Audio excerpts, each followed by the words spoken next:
Thank you. మీరు బానే ఉన్నారా? మీకేం కాలేదు కదా? Yeah, I'm okay. ఓకే. ఇంకా ఎక్కడికి పారిపోగలరు? లాయర్ గారు నమస్కారం. ఇదిగో ఈ విషయంలోనే భయపడ్డాను. ఈ భీమరావు కారణంగా సార్ మీద మళ్ళీ దాడి జరిగింది. చూసారా మీరు? నరోత్తమ్ జోషి గారు,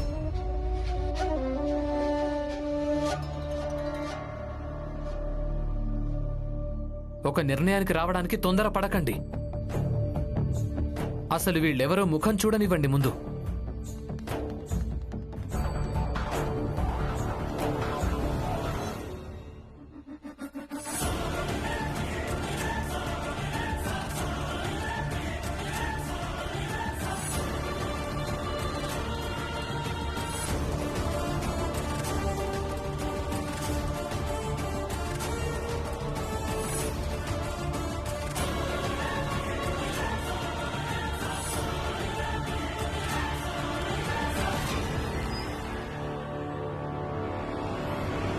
వీళ్ళందరూ మీ ఫ్రెండ్సే కదా?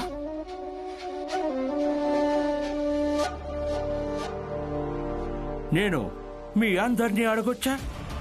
ఇంత రాత్రి సమయంలో మీరందరూ ఇక్కడ ఏం చేస్తున్నారు? కాలేజీలో ఎవరినైనా 4-5 పట్టుకొని వాళ్ళని బాగా కొట్టండి. ఆ తర్వాత నేను భీమరావు మీద హింసను రెచ్చగొట్టాడని కేసు ఫైల్ చేస్తాను. సిగ్గు లేదురా? లేదు, మీ ముగ్గురికి సిగ్గనేదే రాలేదు. మీకు తెలుసు కదా నేను సార్ని ఎంతగా గౌరవిస్తుంటానో. ఈయన మీద దాడి చేస్తారా? ఈయన మీద మాట్లాడండి. నరోత్తమ్,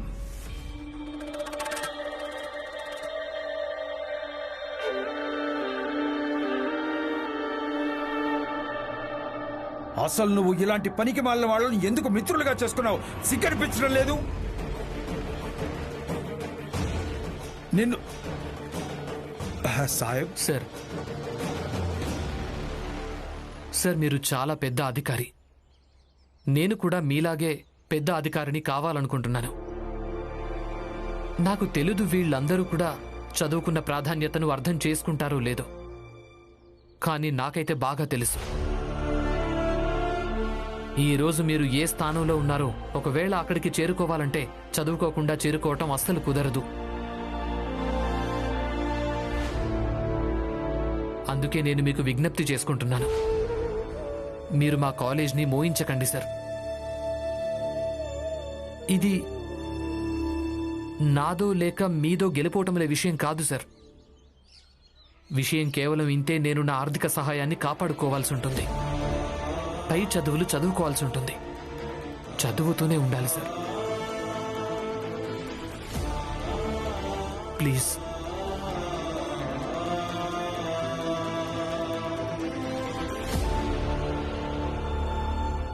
నాన్న, అన్నయ్య, పదండి.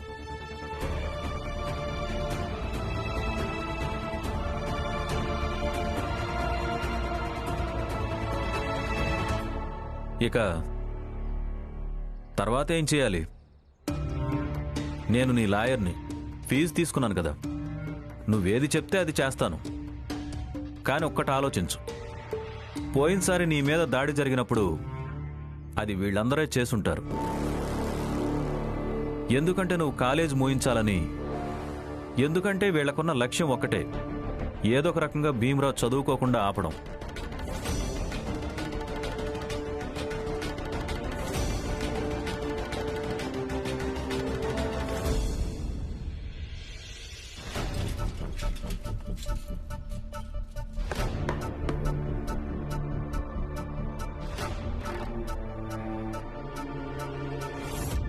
ఇదిగో రామాభాయ్, ఈసారి భీమరావు ఎలాంటి అద్భుతాలు చేయలేడు.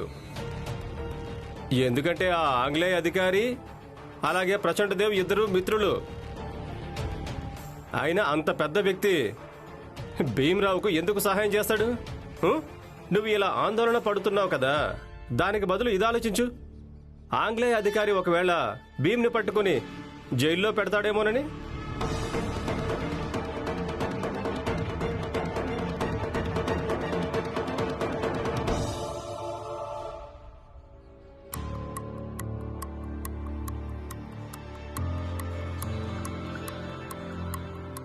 భీమ్,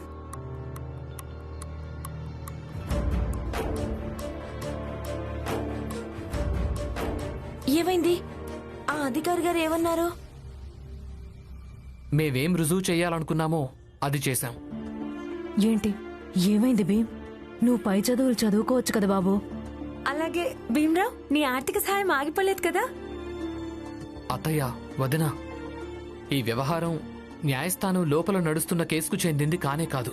ఇక ఏ జడ్జి అయినా దీని గురించి ఏం తీర్పు ఇవ్వగలరు? ఆ ఆంగ్లేయ అధికారి ఇది నిర్ణయించుకోవాల్సి ఉంటుంది.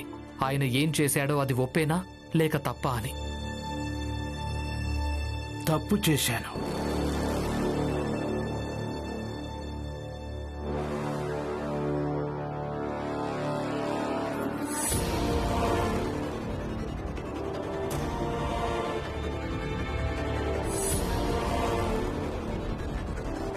కాలేజీ విషయంలో ఏదైతే జరిగిందో అందులో నా తప్పే ఉంది.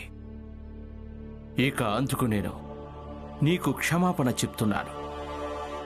I'm sorry. నువ్వే గెలిచావు భీమ్.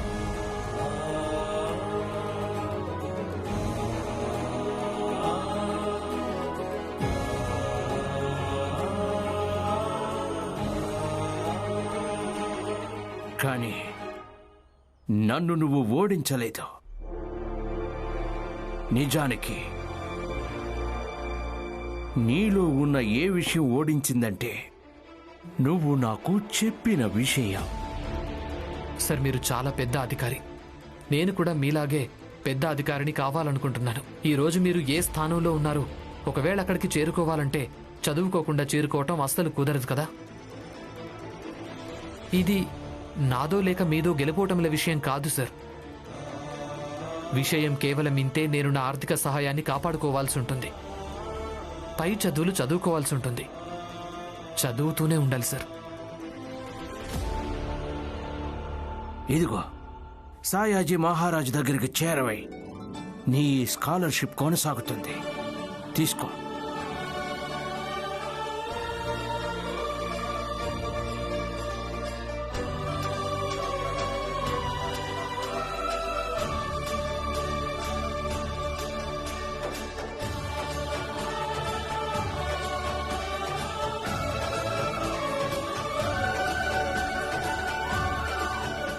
ఇక నేను బయలుదేరుతాను. నీ సంతోషంలో పాయసం వండాను, మీరు కూడా తిని వెళ్ళండి. ఇదిగో ఇదే పెద్ద సమస్య భీమ్ ఇంకా భీమ్ భార్య రమకు. ఏ వ్యక్తి అయినా చిన్న సహాయం చేస్తే, అలాగే సానుభూతితో 2 మాటలు మాట్లాడితే పాయసం తినమంటారు. పాయసం తినిపించండి. పోనీ కనీసం ఎదుటి వాళ్ళ ధర్మం గురించి అయినా ఆలోచించి మాట్లాడరమా? ఏదేదో వాగుతున్నావు. మీరు క్షమించండి, నేను ఏదో అలా అనేశాను. క్షమించాలా? అలా ఎలా క్షమించాలి?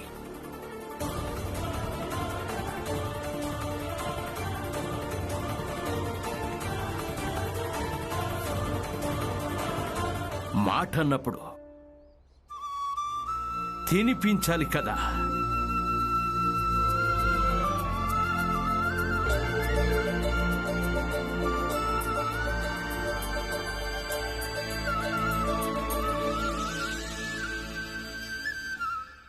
అలా గుడ్లు అప్పగించేం చూస్తున్నా? నువ్వు నాకు పాయసం తినిపించవా? వెళ్ళి తీసుకురా. మీరు నిజంగానే పాయసం తింటారా? నిజంగానే నేను పాయసం తింటాను. అది కూడా మీ అందరితో కలిసి మరీ తింటాను. వెళ్ళి తీసుకురా. ఇప్పుడే తెస్తాను. ఆగురమ్మా.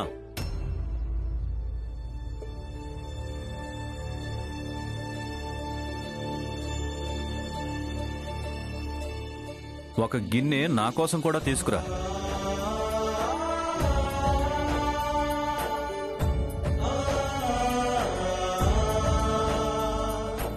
పిన్ని,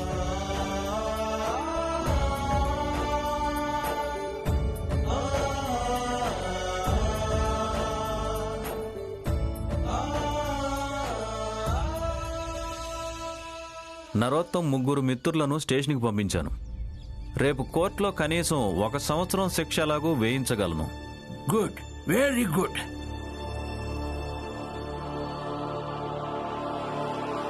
సార్, నిజానికి మీ ఇద్దరి మధ్యలో నేను మాట్లాడకూడదు, కానీ నాకు ఏమనిపిస్తోందంటే ఇది చెప్పడం ముఖ్యమనిపిస్తోంది. వాళ్ళందరూ తప్పు చేశారు. నిజం చెప్పాలంటే ఒక ఆన్ డ్యూటీలో ఉన్న ఆఫీసర్ మీద ఇలా దాడి చేయటం చాలా పెద్ద తప్పే. కానీ సార్, ఏదైతే చేశారో అది వీళ్లే చేశారు. వీళ్ల తల్లిదండ్రులు వీళ్లను చదువుకోవడం కోసం కాలేజీకి పంపించుంటారు. వీళ్ల భవిష్యత్తు గురించి ఎన్నో కలలు కానుంటారు. ఒకవేళ మీరు వీళ్లకు శిక్ష వేయించారంటే వీళ్ల చదువంతా ఆగిపోతుంది. వాళ్ళ భవిష్యత్తు ఏమవ్వాలి సార్?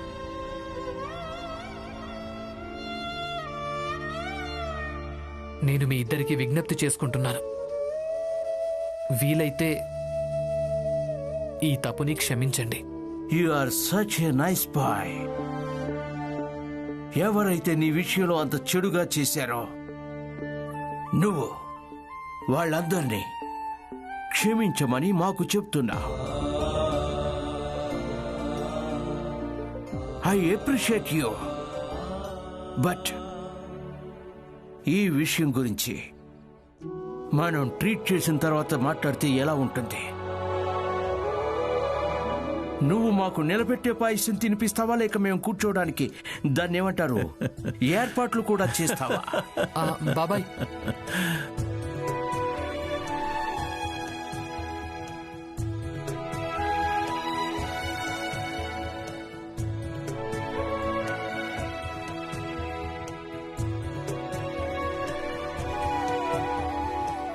ఇంత పెద్ద అధికారి వకీలు గారు మన ఇంట్లో మొదటిసారిగా తింటున్నారు. తృప్తిగా పెట్టాలి, కడుపు నిండాలి.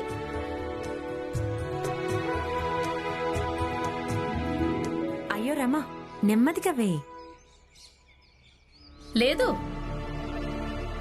రమ ఇంట్లో సరుకులు చాలా ఎక్కువైపోతున్నాయి. అందుకే గిన్నెలోంచి పాయసం కింద పడుతోంది. ఎలా అనిపిస్తుందంటే వీళ్ళిద్దరూ కేవలం వాళ్లకు పాయసం తినిపించడం కోసమే పుట్టారని.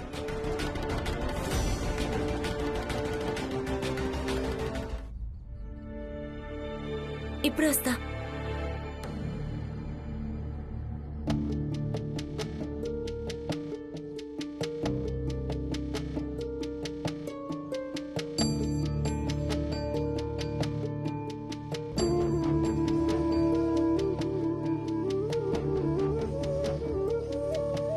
లేదత్తయ్య, మా ఇద్దరికి మీతో బంధుత్వం ఏర్పడింది. అది కూడా ఈ రూపంలో. మీరు మాకు అత్తగా, ఇక మేము మీకు కోడళ్ళుగా. నేను చెప్పేది నమ్మండి అత్తయ్య. పరాయి వాళ్ళకి ఏదో తినిపిస్తే నాకు ఇంకా రమకు ఎంత సంతోషం కలుగుతుందో అంతకంటే చాలా ఎక్కువ బాధ మాకు ఏ విషయంలో ఉందంటే మా అత్తయ్య మా మీద కోపంగా ఉందని.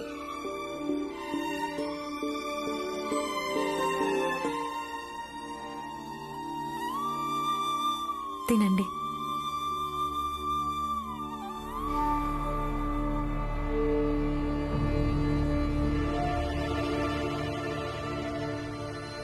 ఈ పాయసం భీమ్ గెలిచినందుకు లక్ష్మి.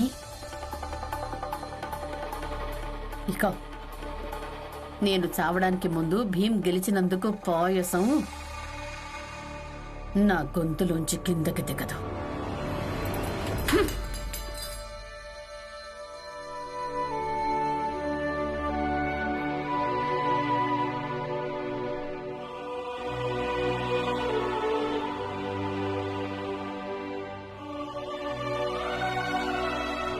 వావ్, అద్భుతంగా ఉంది.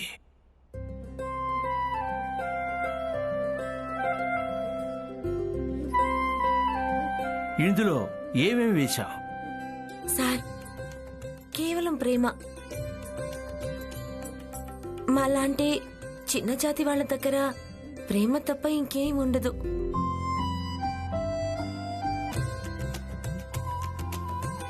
ఇక ఎప్పుడైనా పాయసం తినాలని మనకు అనిపిస్తే భీమ్ దగ్గరకే వస్తాం. Why not? తప్పకుండా సార్. మీ ఇద్దరికి ఇక్కడ ఎప్పుడూ స్వాగతమే పలుకుతాం.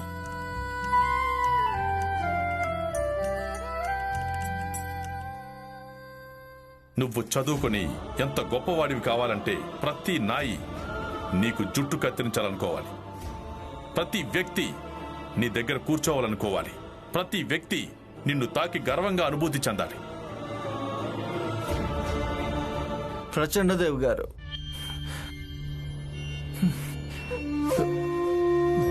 మనం ఓడిపోయాం. ఇక భీమరావు ఎప్పటిలాగే నాటకాలాడి ఏం చెయ్యాలనుకున్నాడో అది చేసి వెళ్ళాడు. నీ కోపాన్ని నియంత్రణలో ఉంచుకో నరోత్తం. ప్రశాంతంగా కూర్చుని ఆ భీమరావుని ఎలా దెబ్బతీయాలో ఒక్కసారి ఆలోచించు. నేను ప్రశాంతంగా ఉండాలా? శాంతి శాంతి. ప్రచండదేవి గారు, ఇక్కడ ఇక్కడ చూడండి, ఇక్కడ ఇక్కడ ఓటమి రాసింది. ఓటమి. మనం ఓడిపోయాం, ఓడిపోయాం. మనం ఆ చిన్న జాతికి చెందిన భీమరావు చేతిలో ఓడిపోయాం. మనం ఓడిపోలేదు నరోత్తం. నిజానికి మనం ఓడిపోలేదు. మన పెద్ద జాతి సంఘం ఓడిపోయింది. ఈరోజు ఒక విషయం అర్థమైపోయింది రమా. ఈ ప్రపంచంలో 3 రకాల వ్యక్తులుంటారు. చూడు, ఒకటి ఎవరు అంటే వాళ్ళు మన శత్రువులు, రెండోదెవరంటే వాళ్ళు మనకు సహాయం చేస్తూ ఉంటారు, ఇక మూడోదెవరంటే వాళ్ళకొకవేళ సరిగ్గా అర్థమయ్యేలా చెప్తే వాళ్ళు మనకు ఖచ్చితంగా మిత్రులైపోతారు. ఈ ఆంగ్లేయ అధికారి కూడా అలాగే, లాయర్ గారు కూడా 3వ రకం వ్యక్తులవుతారు. అంటే 3వ రకం వ్యక్తులు మనతో కలిసి ఉంటారు, అలాగే మన పాయసం తింటారు. విషయం పాయసం తినటం గురించి కాదు రమా. మన చిన్న జాతి అలాగే పెద్ద జాతికి మధ్య ఒక పెద్ద లోయ ఉంది, చాలా పెద్దది. ఇవాల్టి ఈ సంఘటన ఆ పెద్ద లోయలో ఒక పిడికెడు మట్టిపోయడంతో సమానం మాత్రమే. నువ్వు చూస్తూ ఉండు, నాకు పూర్తిగా నమ్మకం ఉంది. ఒకరోజు ఇలాగే ఒక్కొక్క పిడికెడు మట్టి కలిసి ఆ మొత్తం లోయను పూడ్ చేస్తుంది. నాకు మీ మీద పూర్తిగా నమ్మకం ఉంది. మీ ప్రయత్నం వల్ల ఇది ఖచ్చితంగా జరుగుతుంది. అప్పుడు ఎంత బాగుంటుందో కదా. ఒకరు తక్కువ కాదు, ఇంకొకరు ఎక్కువ కాదు. ఎవరు చిన్న కాదు, ఇంకా ఎవరు పెద్ద కాదు. అందరూ ఒకేలా సమానమైపోతారు.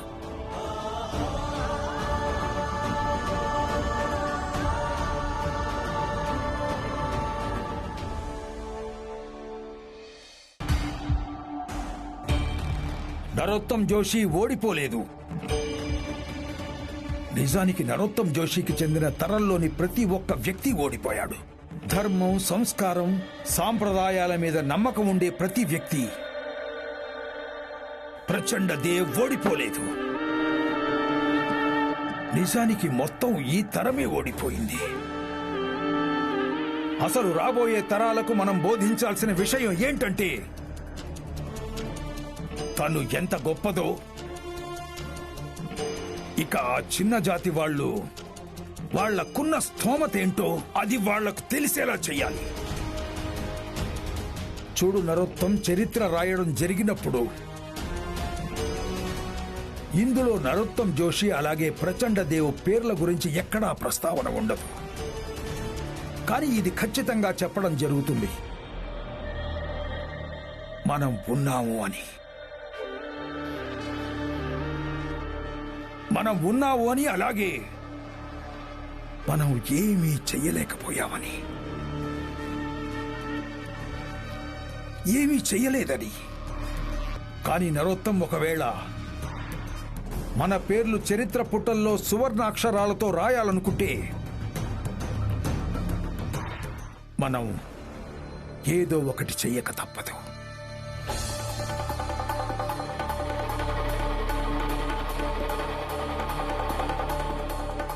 ప్రచండదేవ్ గారు, మీరు మీరు ఏదైతే చెప్పారో అందులో ఒక్కొక్క మాట 100% నిజమే.